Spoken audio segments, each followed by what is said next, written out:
सो आज बाबा हम बच्चों को बहुत अच्छी तरह से समझा रहे हैं कि नाम रूप की बीमारी क्या होती है। क्योंकि कभी कभी यही नाम रूप की बीमारी हमें बाबा से दूर कर देती है। फिर यही बीमारी से ही एक एक विकार हमारे जीवन में आने शुरू कर देते हैं। इसीलिए बाबा कहते हैं ये जो नाम रूप की बीमारी है उससे हमें अपने आप को बहुत बहुत संभाल के रखना है। नाम रूप की बीमारी जिसको बाबा अंग्रेजी में कहते हैं फमिलियरिटी। फमिलियरिटी किसको कहते हैं? कभी कभी बाबा कहते हैं कि एक दो के नाम रूप को बैठ करके याद करते हैं, एक दो के पर टोटली टोटली डिपेंडेंट हम बन जाते हैं। तो इसीलिए बाबा कहते हैं कभी भी अपने दिल की बातें आपस में नहीं करनी है, क्योंकि आपस में करने से फिर बाबा बीच में से छूट जाएगा, बाबा के साथ का हमारा कनेक्शन लूज हो जाएगा। इसीलिए बाबा कहते मुझे टोटली बाबा के पर ही डिपेंडेंट रहना है। अगर मुझे दिल की बात किसी से करनी है तो हमारे दिल वाले बाबा के साथ करे। वही बाबा हमारे दिल को सच्चा सच्चा आराम दे सकता है। तो आज देखते हैं कि ये जो अंग्रेजी शब्द है नाम रूप की बीमारी का, जो बाबा बार बार यूज करते हैं, वो है फमिलियरिटी। तो यही शब्द हम बच्चों को बहुत अच्छा मैसेज देते हैं। उसका पहला लेटर है एफ। F means friendship. तो मुझे लौकिक अलौकिक फ्रेंडशिप एक बाबा के साथ ही रखनी है, कोई व्यक्तियों के साथ नहीं रखनी है। जिसके लिए बाबा खुदा दोस्त की एक कहानी बताते हैं ना, कि जो ब्रिज पर पहले पहले बाबा को मिलने आते थे, भगवान उसे एक दिन की राजाई दे देता था। तो ये हमारे संगम की यादगार है कि एक बाबा के पर एक पल एक भरोसा रख करके मुझे भी सवेरे सवेरे सबसे पहले अमृत वेला बाबा के पास जाना है, तो बाबा मुझे स्वराज अधिकारी बना देगा। तो ये बाबा हम बच्चों को राजशाही देते हैं। तो एफ माना फ्रेंडशिप मुझे एक बाबा से रखनी है। अपने दिल का हाल चाल बाबा के अलावा किसी को नहीं सुनाए, क्योंकि आज की दुनिया में तो आप देखो किसी के पर आप ट्रस्ट नहीं कर सकते हो। क्योंकि किसी को बताया, किसी ने दूसरे तीसरे को बता दिया, तो क्या होगा? तो अच्छी बात नहीं है ना, क्योंकि फिर उस व्यक्ति के प्रति हमारा ट्रस्ट टूट जाएगा। तो ट्रस्ट, विश्वास, बाबा कहते एक ग्लास के समान होता है। एक बार विश्वास टूट गया या फिर वो सेम नहीं रहता है। तो ये फ्रेंडशिप मुझे एक बाबा के साथ रखनी है। दूसरा लेटर आता है ए। ए मीन्स अट्रैक्शन। कोई भी देहधारी के प्रति या उसके अच्छे कर्तव्य के प्रति हमें आकर्षित नहीं होना है। याद रखना है कि उस व्यक्ति को भी इतना श्रेष्ठ कर्तव्य कराने वाला कौन है? बाबा। बीच में बाबा को रखना है। तो कहाँ पर भी मेरी दिल, कहाँ पर भी मेरा मन किसी व्यक्ति की अच्छाइयों को देख के इम्प्रेस नहीं हो जाएगा, प्रभावित नहीं हो जाएगा। तीसरा लेटर आता है एम। कभी कभी हम बात बात में कह देते हैं लोगों को कि आई मिस यू। तो ये मिस यू बाबा कहते हैं कभी नहीं बोलना है। आजकल व्हाट्सएप पर बहुत चलता है मिस यू के मैसेजेस। मिस करना है, लेकिन मुझे किसको मिस करना है? एक बाबा को मिस करना है। खुद को बस मेहमान समझो कि थोड़े दिन के लिए यहाँ पर हम आए हैं। जब हमारा पार्ट पूरा हो जाएगा हम आत्माएं तो वापस अपने घर चली जाएगी। या तो किसी व्यक्ति को मुझे मिस नहीं करना है। मिस करना माना किसी के प्रति मेरा एक्स्ट्रा प्यार होना। तो ये बात बाबा हमें याद दिलाते हैं। फिर फेमिलियरिटी का चौथा शब्द आता है आई। आई का मतलब होता है इंटिमिटी, अर्थात किसी व्यक्ति के साथ मुझे अपनी घनिष्ठता, नजदीकी नहीं रखनी है।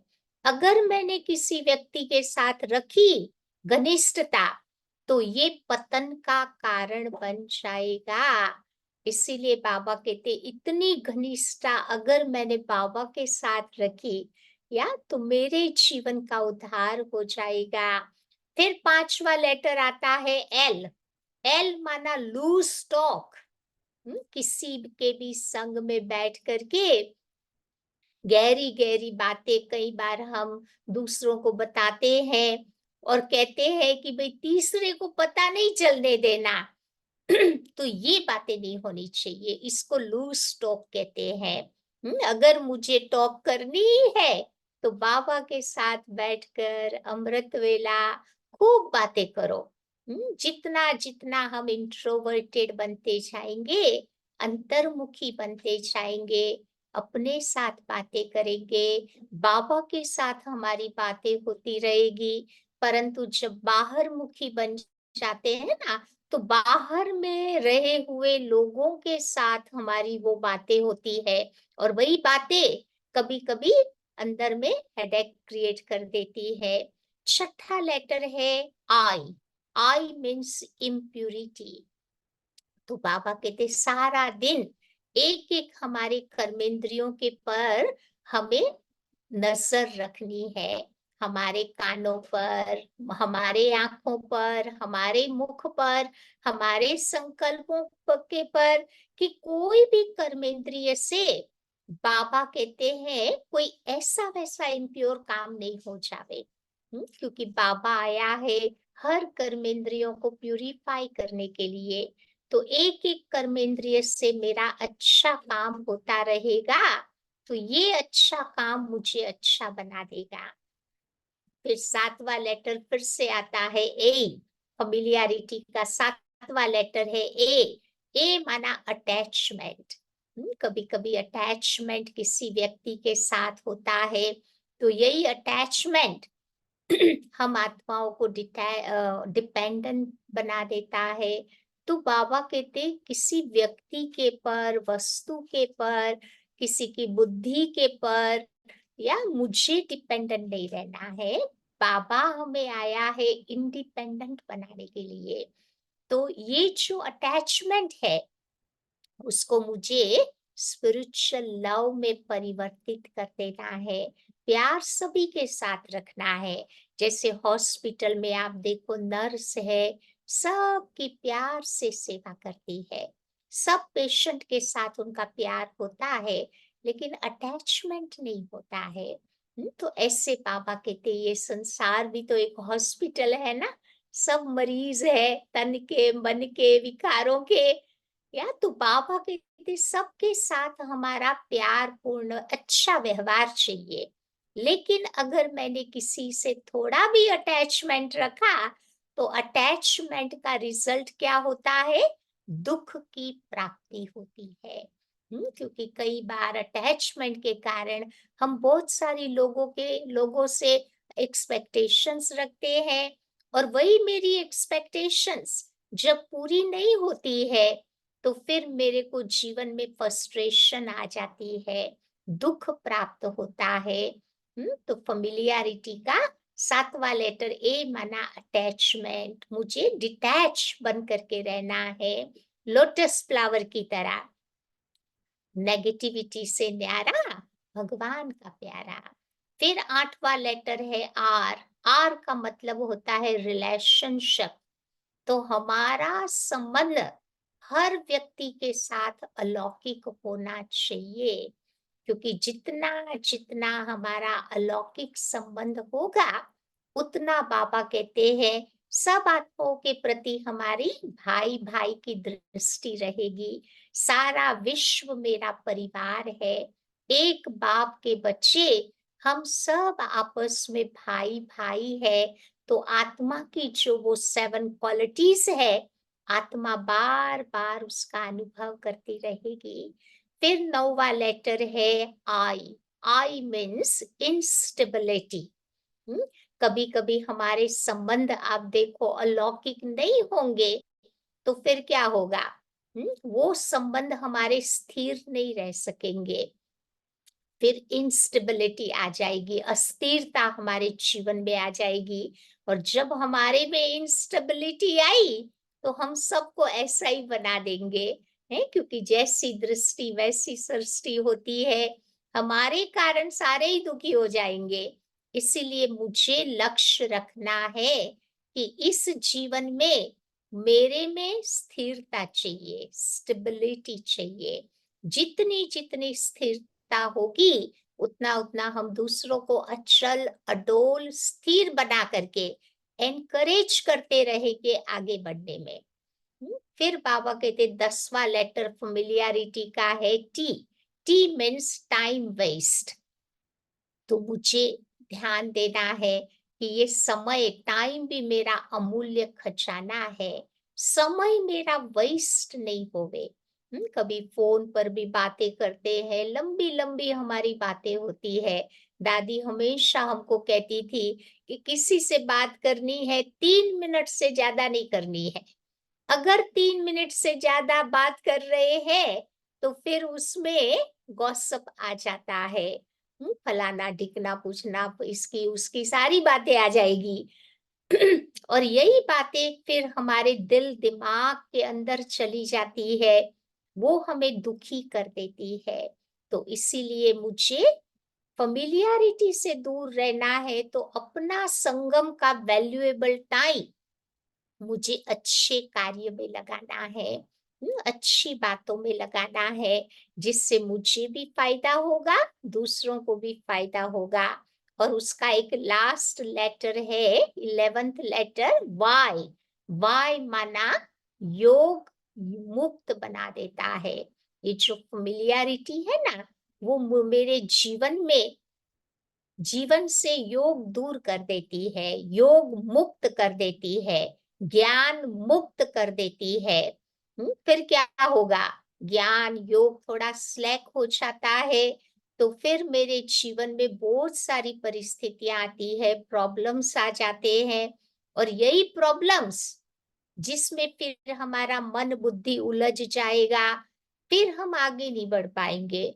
इसलिए दादी जानकी हमेशा कहती थी कि ज्ञान मार्ग में एक तो ऑब्स्टिकल्स आते हैं हमारे सामने। जब ज्ञान योग स्लैक हो गया ना, दोनों से मुक्त हो गए, तो सबसे पहले विघ्न आने शुरू हो जाएंगे। तो विघ्न को मुझे ज्ञान की समझ की शक्ति से क्रॉस करना है। या फिर विघ्नों के पर ध्यान नहीं दिया, तो फिर वही विघ्न माया के शैडो बन जाएंगे। माया की परछाई बन जाएगी। जैसे शेडो हमारे साथ ही रहता है ना, जैसे जैसे चलते हैं पीछे पीछे आता रहता है शेडो, माया की छाया जिसको कहते हैं। या तो ये माया की छाया से मुझे मुक्त होने के लिए योगा पावर चाहिए। वो पर मत, दूसरों की मत पर चलने से, मन मत पर चलने से फिर ये माया के शेडो की असर आ जाती है। तो उसके लिए मुझे भट्टियां करनी पड़े, डीप मेडिटेशन, वो मुझे माया के शेडो से फ्री करेगा। और तीसरी बात आती है, वही माया के शेडोज फिर ध्यान नहीं दिया तो बैड ओमन्स बन जाएंगे, ग्रहचारी बन जाती है। दुनिया में भी किसी को ग्रहचारी लगती है ना, तो खूब यज्ञ करते हैं, खूब मंत्र जंत्र पूजा पाठ करके उन सारे ग्रहों को शांत करते हैं।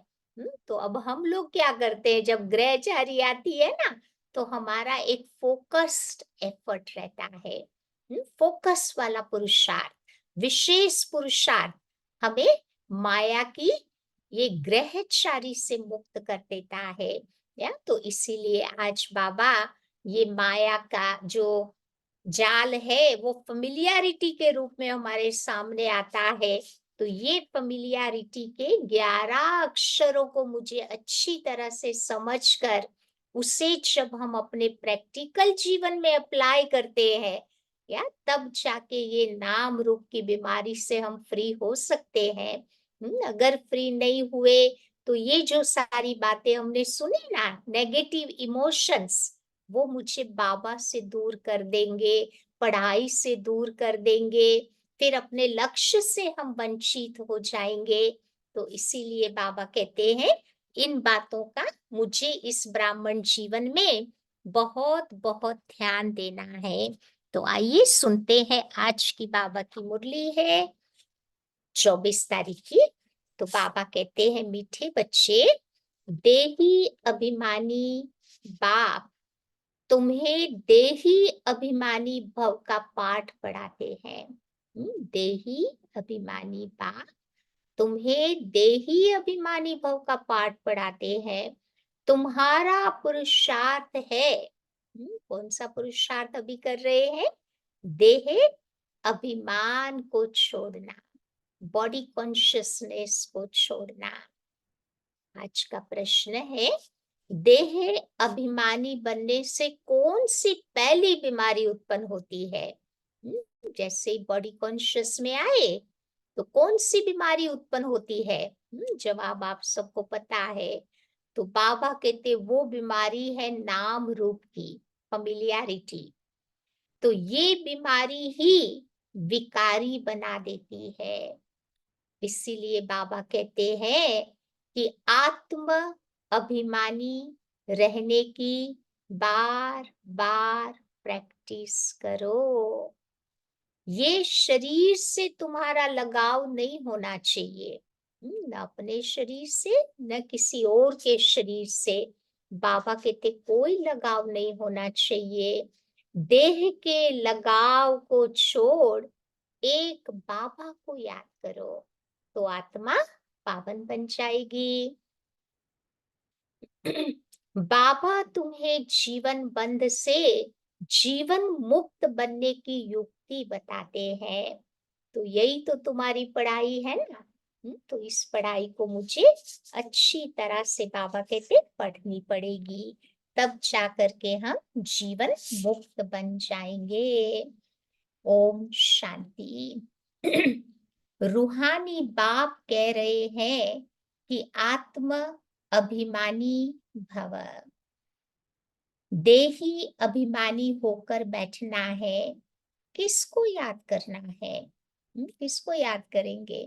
तो एक बाबा को, सिवाय बाप के और कोई को तुम्हें याद नहीं करना है। जब बाबा से बेहद का वर्षा मिलता है तो तुम्हारा काम है उस बाबा को याद करना। तो बेहद का बाप आकर के समझाते हैं, देही अभिमानी भव, आत्म अभिमानी भव। देह अभिमान को अभी छोड़ते जाओ।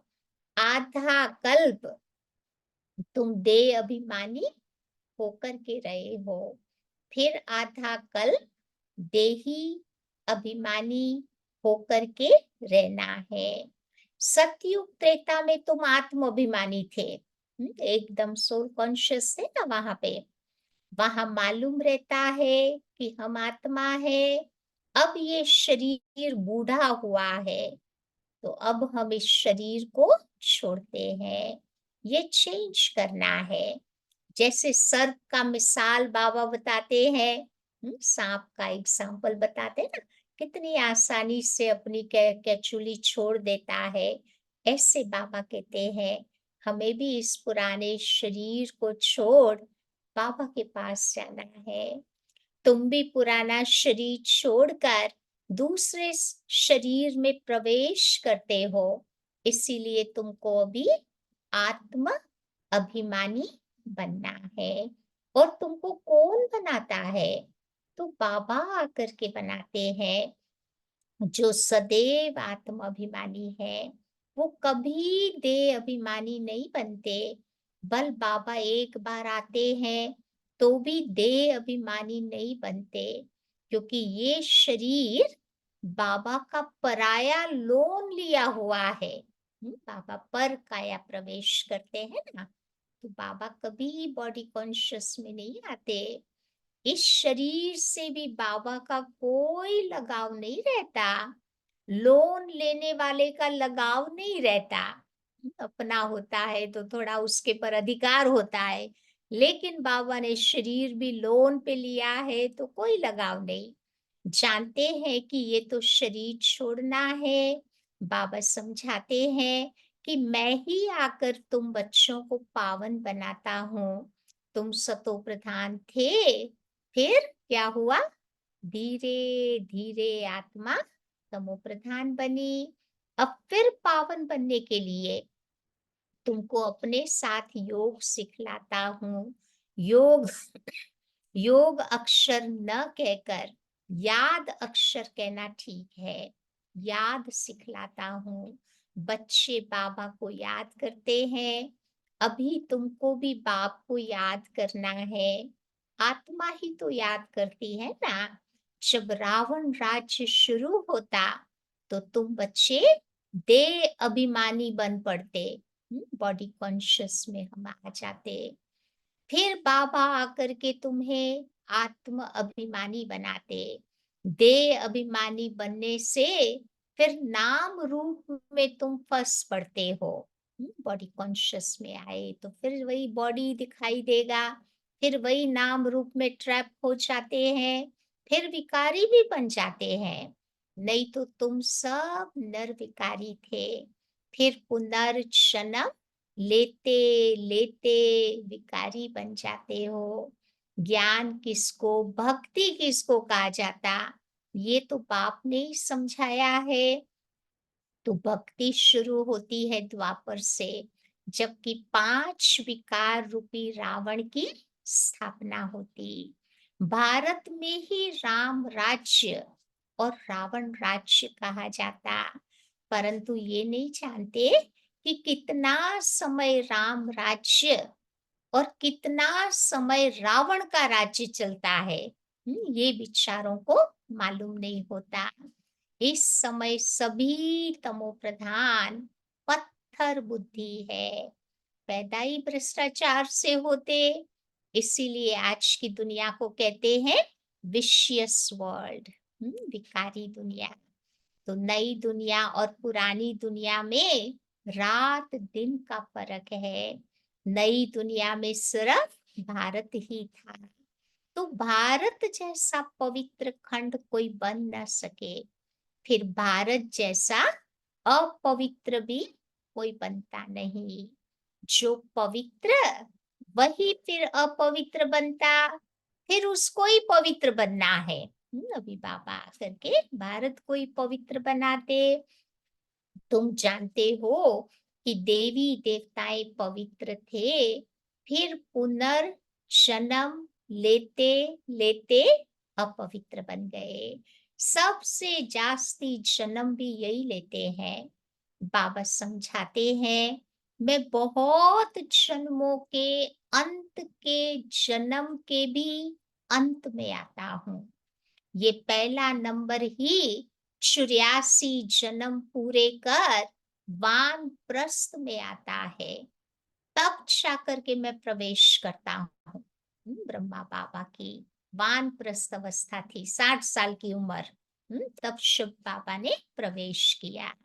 त्रिमूर्ति ब्रह्मा विष्णु शंकर भी है, परंतु किसी को मालूम नहीं है, क्योंकि बुद्धि तमो प्रधान बन पड़ी है।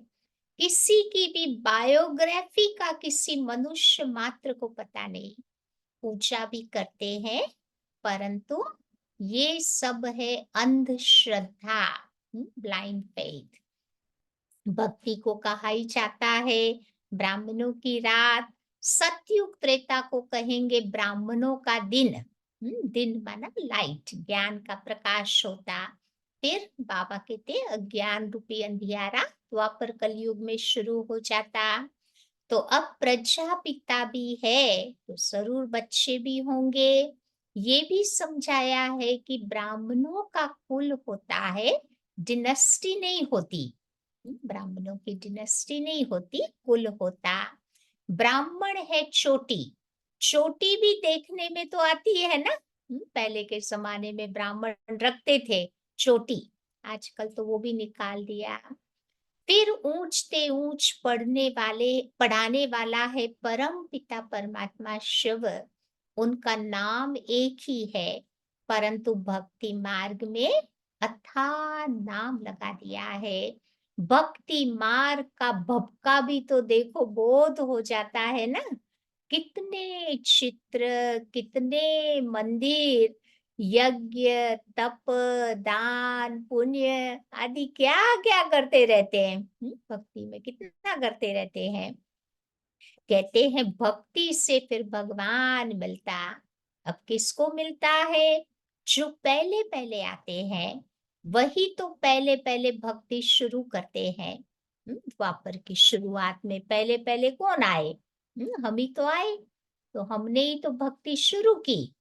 हम ही सबको उल्टे रास्ते पे लेके गए।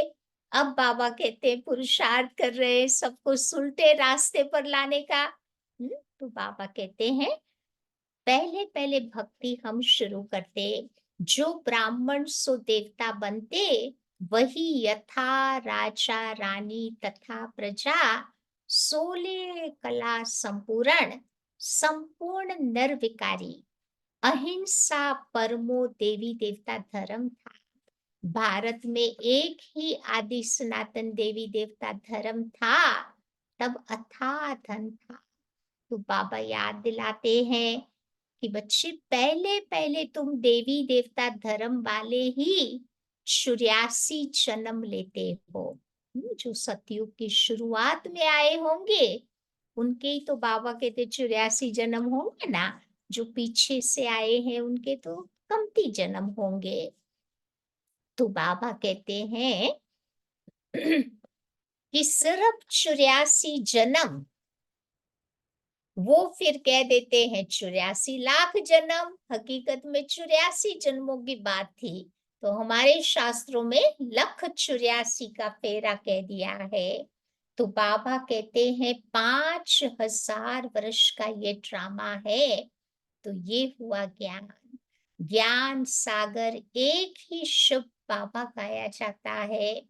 वो है हद का बाप, ये है तुम्हारा बेहद का बाबा। हद के बाबाओं के होते हुए भी बेहद के बाबा को याद करते हैं। जब दुखी होते हैं, पुनर्जन्म लेते, दुनिया पुरानी तमो प्रधान बन जाती, तब समझो बाबा आते हैं। सेकंड में जीवन मुक्ति मिलती है। किससे मिलती है? जीवन मुक्ति किससे मिलती है? तो बेहद के बाबा से। सो तो जरूर जीवन बंद में है, पतित है, फिर बाबा कहते हैं पावन बनना है। तो ये सेकंड की बात हो गई ना। ज्ञान एक सेकंड का है, क्योंकि तुम बच्चे ही तो पढ़ाई पढ़ते हो ना। वो सब मनुष्य मनुष्य को पढ़ाते हैं। दुनिया में पढ़ाई मनुष्य मनुष्य को पढ़ाते हैं, और पढ़ने वाली होती है आत्मा। परंतु देह अभिमान के कारण अपने को आत्मा भूल करके कह देते हैं कि हम फलाना फलाना मिनिस्टर है, हम ये है। तो वास्तव में देखा जाए है तो आत्मा, आत्मा ही मिस्टर मिसेस के तन में आकर पाठ बजाती, ये भूल जाते हैं। नहीं तो आत्मा ही शरीर से पाठ बजाती। कोई क्या बनता तो कोई क्या बनता। कोई को मेल का बॉडी मिलता, कोई को फीमेल का मिलता। तो हर एक आत्मा को अपने पार्ट अनुसार शरीर मिलता रहता। तो बाबा समझाते हैं अभी ये पुरानी दुनिया बदल कर नई बनती।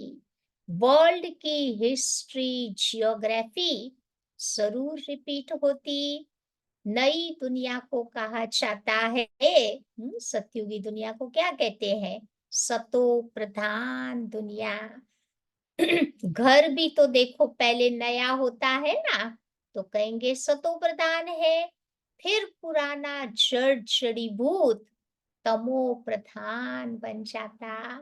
तो इस बेहद के नाटक व सृष्टि चक्र की नॉलेज को समझना है। तो ये भी तो पढ़ाई हो गई ना। पूरे साइकिल का ज्ञान याद करो। बाबा सुनाते हैं ना सृष्टि चक्र की नॉलेज, ये भी पढ़ाई हो गई। हमारी हिस्ट्री जियोग्राफी हो गई। बाबा कहते ये भक्ति नहीं है, भक्ति को पढ़ाई नहीं कहा जाता, क्योंकि भक्ति में एम ऑब्जेक्ट कुछ भी नहीं रहती। किसी भी भगत को पूछो कि आप ये भक्ति क्यों करते हो, तो आपको नहीं बता पाएंगे। क्योंकि भक्ति में बाबा कहते लक्ष्य नहीं होता। जन्म जन्मांतर वेद शास्त्र आदि पढ़ते रहो, यहाँ तो दुनिया को बदलना है। सतयुग त्रेता में तो भक्ति होती नहीं। भक्ति शुरू होती है कब से? द्वापर युग से। तो ये बाप रूहानी बच्चों को बैठ समझाते हैं।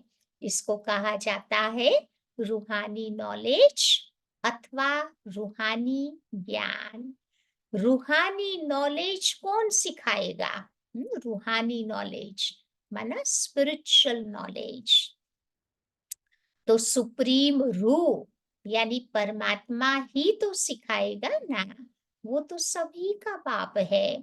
लौकिक बाप को कभी परम पिता नहीं कहेंगे, पारलौकिक को परम पिता कहा जाता है। वो बाबा है तुम्हारा परम धाम में रहने वाला। तो बाबा को याद भी ऐसे करते हैं। भक्ति में कैसे करते हैं? जब भी भगवान को याद करते हैं ना, तो कहते हैं ए हे गॉड, हे ईश्वर, हे प्रभु। तो उसमें लगता है कि वो कहीं ऊपर में है, हम नीचे हैं, तो हमारे दोनों के बीच बहुत अंतर लगता है। लेकिन बाबा को समझ जाते हैं। तो जब प्यार से कहते हैं ओ बाबा, मीन्स वो हमारा बाप है, हम उसके बच्चे हैं। तो बहुत नजदीक का संबंध अभी अनुभव करते। तो वास्तव में उनका नाम है एक, परंतु भक्ति मार्ग में उनके अनेक नाम दे दिए हैं। भक्ति का भी तो देखो बच्चे कितना फैलाव है। कितना एक्सपांशन है। भक्ति, भक्ति इज लाइक अ ट्री और ज्ञान इज लाइक अ सीड। बीच में उतना फैलाव नहीं होता। तो ये सब है मनुष्य मत। अब मनुष्यों को चाहिए ईश्वरीय मत। ईश्वरीय मत अर्थात श्री मत। तो श्री श्री 108 की माला तो बनती है ना। ये प्रवृत्ति मार्ग की माला बनती है। फिर पुनर्जन्म लेते लेते सीढ़ी उतरते उतरते इंसॉल्वेंट बन जाते हैं। यानी बुद्धि इंसॉल्वेंट बन जाती है। फिर मनुष्य दिवाला मारते हैं। जो 100% सॉल्वेंट थे, वे इस समय इंसॉल्वेंट बन गए हैं। उनकी बुद्धि को ताला लगा हुआ है। अब बाबा पूछते हैं ये लॉक किसने लगाया? बुद्धि पर लॉक किसने लगाया? और ताला भी कौन सा लग जाता है? गोदरेज का ताला।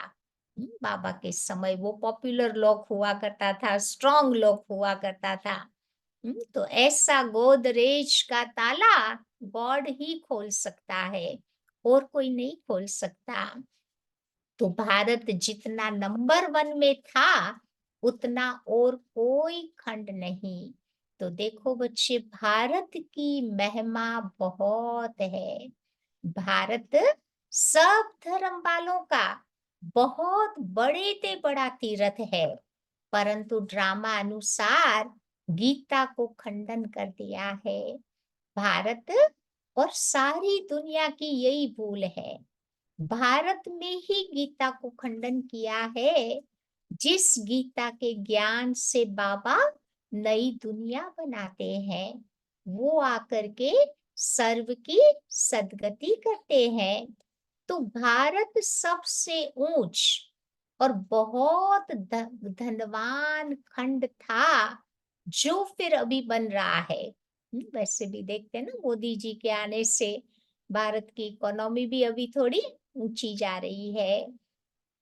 तो ये बाबा कहते उल्टा झाड़ है, इनका बीज ऊपर में है और बीज को कहा जाता है वृक्षपति। ये जो सृष्टि चक्र है ना, उसका बीज वृक्षपति है बाबा। तभी तो कहते हैं बृहस्पति की दशा भी बैठती है। बृहस्पति माना गुरु की दशा, वो अच्छी मानी जाती है। तो बाबा समझाते हैं, मैं वृक्षपति आता हूँ तो भारत पर बृहस्पति की दशा बैठती है, यानी भारत ऊंच बन जाता है। फिर रावण आता है द्वापर युग से। तो कौन सी दशा बैठती है? राहु की दशा। वो बुरी दशा मानते हैं ना। तो भारत का फिर देखो क्या हाल हो जाता। कहाँ सतयुग, वो कलयुग बन गया जब राहु की दशा बैठी। तो बाबा कहते वहां पर तुम्हारी आयु भी बड़ी रहती है, क्योंकि तुम पवित्र हो। आधा कल्प तुम 21 जन्म लेते हो, बाकी आधा कल्प में भोगी बन जाने से फिर तुम्हारी आयु छोटी हो जाती, तो तुम फिर 63 जन्म लेते। तो अभी बाबा समझाते हैं कि बच्चे, तुम्हें सतो प्रधान बनना है। उसके लिए क्या करेंगे? आत्मा कैसे सतो प्रधान बनेगी? तो बाबा युक्ति बताते हैं कि उसके लिए माम एकम याद करो। सब धर्म वाले इस समय तमो प्रधान है, तुम सभी को ये ज्ञान दे सकते हो। आत्माओं का बाप तो एक ही है, सब ब्रदर्स है, क्योंकि हम आत्माएं एक बाप के बच्चे हैं। बल कहते भी है हिंदू मुसलमान भाई भाई, परंतु उसका अर्थ नहीं समझते। बोलते हैं ना हिंदू चीनी, हिंदू मुसलमान भाई भाई, परंतु देखो आपस में तो लड़ते झगड़ते रहते हैं, तो भाई भाई का अर्थ भी नहीं समझते। तो आत्मा कहती राइट है कि सब ब्रदर्स एक बाप के हैं, वर्षा देना ही है बड़े बाबा को, और वो बड़ा बाबा आता भी है भारत में। शिव जयंती मनाते हैं, परंतु वो कब आया था ये किसी को भी पता नहीं है। तो तुम्हारी युद्ध है 5 विकारों के साथ। काम तो तुम्हारा नंबर 1 दुश्मन है, तभी तो रावण को जलाते हैं। परंतु रावण कौन है, उसको क्यों जलाते हैं, कुछ भी नहीं जानते। द्वापर से लेकर के तुम बच्चे नीचे उतरते हो, इस समय आत्मा तुम्हारी बिल्कुल पतित बन गई है। एक तरफ शिव बाबा को याद करके पूछते हैं और दूसरी तरफ कह देते हैं कि वो सर्वव्यापी है। जिसने तुमको विश्व का मालिक बनाया, उनको भी तुम माया के चक्कर में आकर गाली देते हो। द्वापर युग से भगवान को सर्वव्यापी कह दिया ना, कुत्ते बिल्ले ठिक्कर बित्तर सब में भगवान बैठा है। तो ये बाबा कहते गाली देने का काम किया। तो बाबा कहते हैं मीठे बच्चों, तुम मुझे अनगिनत जन्मों में ले गए, मुझे कण कण में कह दिया। ये भी एक ड्रामा बना हुआ है। तो बेहद के बाप की ग्लानि करते फिर आत्मा क्या होता है, पाप आत्मा बन गए। अब ये तो है ही रावण का राज्य। ये भी तुम बच्चे जानते हो कि इस समय सब भक्तियां है। सबकी सदगति करने वाला कौन, सचखंड स्थापन करने वाला कौन है? वो है सबका बाबा। रावण को कभी बाबा नहीं कहा जाता, सुना कभी रावण बाबा? रावण को बाबा नहीं कहते। 5 विकार हरेक में है, विकार से पैदा होते हैं, इसीलिए भ्रष्टाचारी कहा जाता। देवताओं को तो कहा जाता है संपूर्ण निर्विकारी। अभी तो है संपूर्ण विकारी। देवताएं जो पूज्य है वही फिर पुजारी बनते। वो कह देते हैं आत्मा सो परमात्मा। लेकिन बाबा कहते यही तो भूल है। आत्मा कैसे भगवान हो सकती है? आत्मा तो परमात्मा तो शांति का सागर। आज के मनुष्य देखो अशांति के सागर। अगर भगवान अंदर बैठा है तो वो भगवान के गुण दिखाई देने चाहिए ना, लेकिन दिखाई नहीं दे रहे हैं। तो वो लोग तो कह देते हैं आत्मा सो परमात्मा। तो बाबा कहते बच्चे ये भूल है। पहले पहले तो अपने को आत्मा निश्चय करना है। हम आत्मा इस समय ब्राह्मण कुल के हैं, फिर जाकर देवता कुल में जाएंगे। ये ब्राह्मण कुल है तुम्हारा सर्वोत्तम कुल। ब्राह्मणों की कभी डिनेस्टी नहीं होती। डिनेस्टी नहीं दिखाते ब्राह्मणों की। ब्राह्मणों का कुल होता। चोटी भी ब्राह्मणों की दिखाते हैं। पहले के जमाने में ब्राह्मणों की दो निशानी बताते थे। एक तो चोटी, टॉप नोट यहाँ होता था सर पे, और दूसरा जनोई। लेकिन आज दोनों ही निकल गया। तो तुम ब्राह्मण हो ना। सबसे ऊपर में है शिव बाबा। भारत में ही विराट रूप का चित्र बनाते हैं, परंतु उसमें न ब्राह्मणों की चोटी है, न ब्राह्मणों का बाप है। उसमें शिव बाबा को नहीं दिखाते दुनिया वाले विराट रूप में। जहाँ हमारे विराट रूप में ब्राह्मणों को भी दिखाया है तो शिव बाबा को भी दिखाया है। अब वो तो अर्थ कुछ भी नहीं समझते, त्रिमूर्ति का अर्थ भी नहीं समझते। नहीं तो भारत का कोट ऑफ आर्म्स त्रिमूर्ति शिव होना चाहिए। आज का कोट ऑफ आर्म्स पता है ना कौन सा है? वो 3 शेर वाला देखा है ना आप सबने। अभी तो ये कांटों का जंगल है, तो जंगली जानवरों का ही कोट ऑफ आर्म्स बना दिया है। 3 शेर के मुंह दिखाया है ना, वो भी कितने वायलेंट ना, वो उसके मुंह दिखाए हुए हैं। क्योंकि बाबा कहते कलयुग आते आते हमारी बुद्धि ऐसी हो गई। मनुष्यों से प्यार करना तो आया नहीं, तो जानवरों से प्यार करना शुरू कर दिया। तो फिर बाबा कहते हमारी बुद्धि भी ऐसी बन गई। तो बाबा कहते जानवरों का कोट ऑफ आर्म्स बना दिया। फिर उसमें लिखा है, नीचे में क्या लिखा है? सत्यमेव जयते।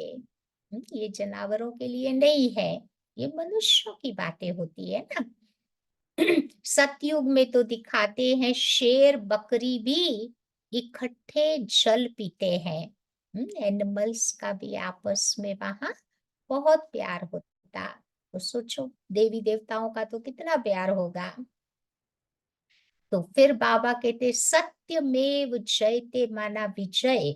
सब क्षीर खंड होकर के वहां रहते हैं, लून पानी नहीं होते। रावण राज्य में लून पानी, राम राज्य में क्षीर खंड होकर के रहते हैं। तो इनको कहा ही जाता है कांटों का जंगल। 1 2 को पहला नंबर कांटा विकार का लगाते हैं। तो बाबा कहते हैं कि बच्चे यही विकार तुम्हें आदि मध्य अंत दुख देने वाले हैं। तभी तो आज की दुनिया का नाम ही है रावण राज्य।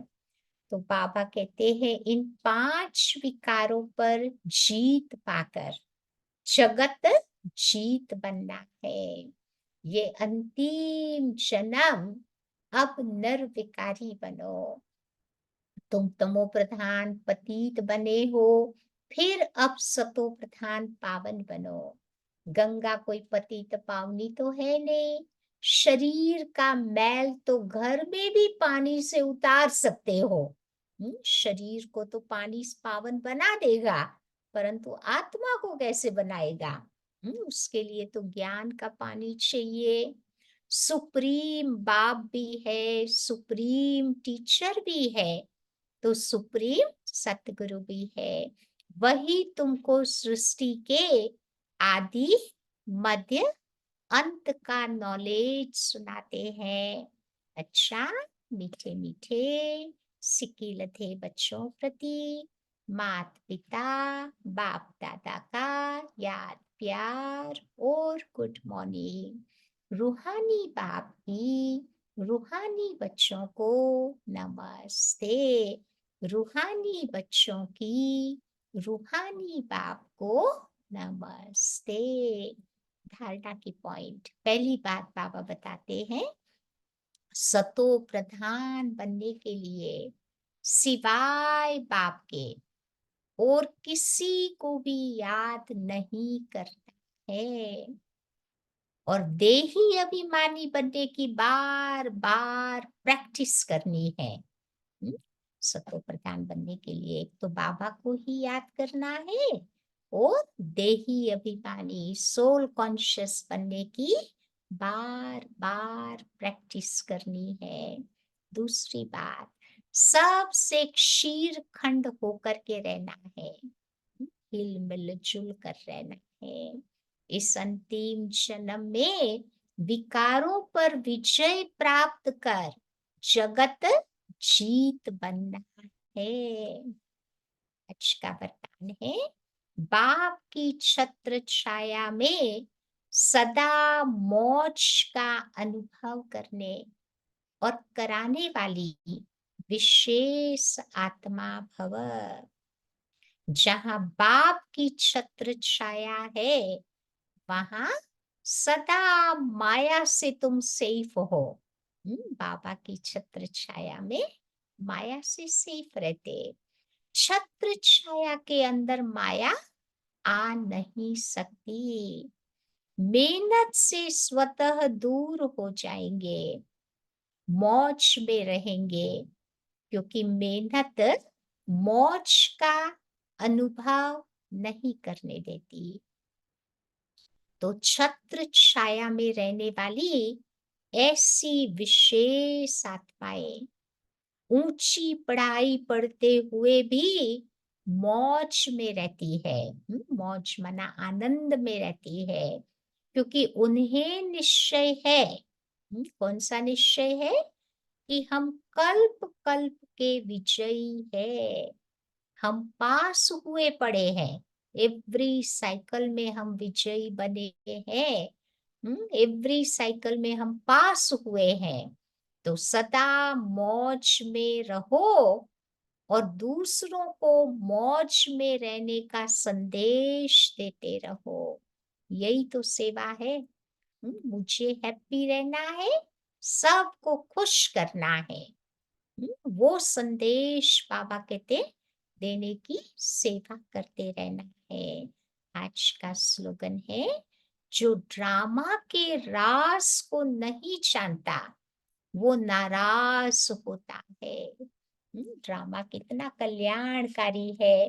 ड्रामा कितना सुंदर है। जो ड्रामा के राज को समझ गया, वो बाबा कहते कभी भी नाराज नहीं होता, न अपना पार्ट देखकर न किसी और के पार्ट को देखकर वो खुश रहेगा।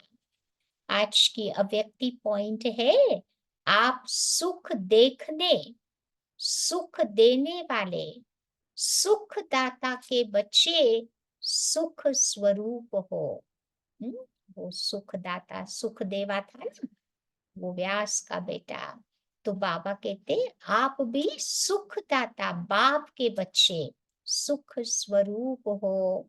कभी सुख के झूले में झूलो, तो कभी प्यार के झूले में झूलो, तो कभी शांति के झूले में झूलो। बस झूलते ही रहो, नीचे मिट्टी में पाँव नहीं रखना, सदैव झूलते ही रहना। तो बाबा कहते ये अलग अलग झूले दिए है ना बाबा ने, उसके बाबा कहते इस समय मुझे अनुभव करते रहना है। ठीक है, तो आज क्या याद रखेंगे? फेमिलियरिटी में नहीं आना है, नाम रूप की बीमारी से अपने आप को बचा के रखना है। उसकी जो 11 बातें सुनाई ना, सारा दिन आज बुद्धि में रखना, उसके पर थोड़ा मनन चिंतन हम करते रहेंगे। ताकि बाबा कहते ये फेमिलियरिटी की माया से हम अपने आप को बचा पाएंगे। समझा? बाकी आप लोगों को बताया था।